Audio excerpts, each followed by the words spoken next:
Welcome back to Midday. I'm very excited about this segment because we love writers here on the Midday Show. I am particular of a fan of writers, and I've been reading you for a while. So welcome to the show, Jack. Oh, thanks for having me. For those who don't recognize his face right away, because it is always on your byline, yeah, thumbnail size, this is Jack Knox, and we're welcoming him because he's written another book, Opportunity Knox, 20 Years of Award-Losing Humor Writing. That's quite the title. It is. It's unfortunately true. No, I've been writing. Okay, I actually started out in newspapers here in Kamloops. This is my hometown. Right. And I started out with the Kamloops News 40 years ago. Wow. Yeah. Don't date yourself, Jack. But I work for the Victoria Times Colonist now, and about 20 years ago I was there, and I started writing a humor column. And this book is just a straight collection, a best of collection of humor columns over the last 20 years. And the column also appeared in the Kamloops News, the late lamented Kamloops News, for about 15 years, and you can find it on the Armchair Mayor now. Perfect. But now we can also enjoy it in this format, in a book format. You, of course, you have written a book before, which was a bestseller. It was a Canadian bestseller, which is kind of like being the classiest Kardashian, but still. Is that a nice. thing? Yeah. I think it's a little bit better than that. No, actually, that book went well, and it got nominated for the Leacock Award for Humor, which I'm not going to pretend I wasn't thrilled, because I was. And that led to the opportunity to write Opportunity Knox. So. And it's so nice to have a convenient last name like that, because my last name is Neustaeter, and you can't do a lot of pun work with Neustaeter. No. I mean, feel free to give it a shot, but there's not much to work with there. It's hard to fit on the cover. Yeah, exactly, right? Really small letters. But Opportunity Knox is fantastic. I had a chance to read through a lot of it, and it had me in stitches. I mean, there is light political humor in there, but it's really sprinkling. It's not focused on politics, but... No, because I've been in news for about 40 years, and you spend so much time with an angry purple face. Yeah, I read that line in there a couple times.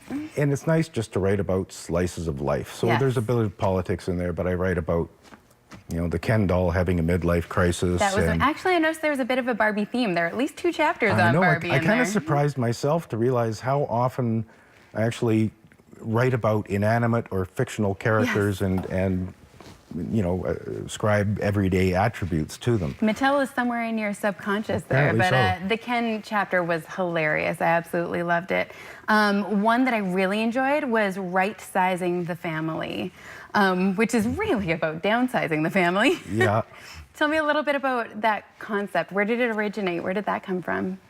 I think it just came from, it was a column about somebody talking to his family and basically saying we're throwing half of you out, but couching it in the sort of corporate terminology you get when companies do nasty things and do it with a smile on their face. Totally. And it just came from there. And it can seem so impersonal when it happens, but when you read it boiled down in comparison with a family, you realize the humanity of those things. Yes, well, thank you.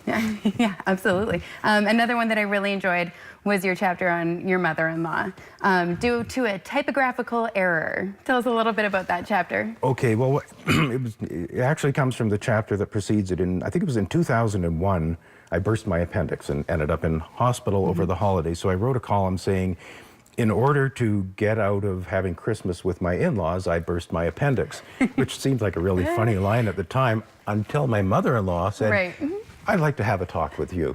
Are we really that bad? Yeah, and my mother-in-law, she was a lovely, a lot of people here, she was from here as well. Yes, okay. Hermine Filipino, she was a lovely woman, and she was a wonderful mother-in-law.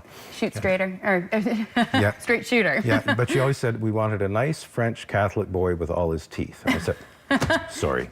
Sorry, I got my teeth, but... Yeah, and a couple of pucks to the mouth, too, so, you know. Well, you're a good Canadian boy. I can't recommend this book enough, Opportunity Knox, and you actually have an opportunity to meet the author yourself. That's happening tomorrow?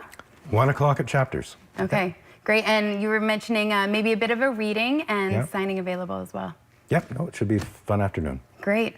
And can people catch you other places as well? You're on a small tour of book signings. Yeah, but that's probably the only one around here for a while. You know, if you want to come ride the ferry and get rained on, you can come to Victoria. But, sounds good. Yeah. All right, you can go author hunting on the ferry if you miss your signature here and track him down.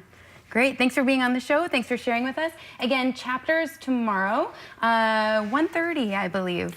1 o'clock. 1 o'clock, okay. Can I jump in early? We're gonna go with 1 o'clock. All right, so go, and they'd make great stocking stuffers. I mean, it's such a great read, and because it's in columns, it doesn't take long either. It's not a huge commitment. No, yeah. Great, thanks for coming on the show. It was a real pleasure to meet you. Well, thank you. We'll be back with more Midday in just a moment.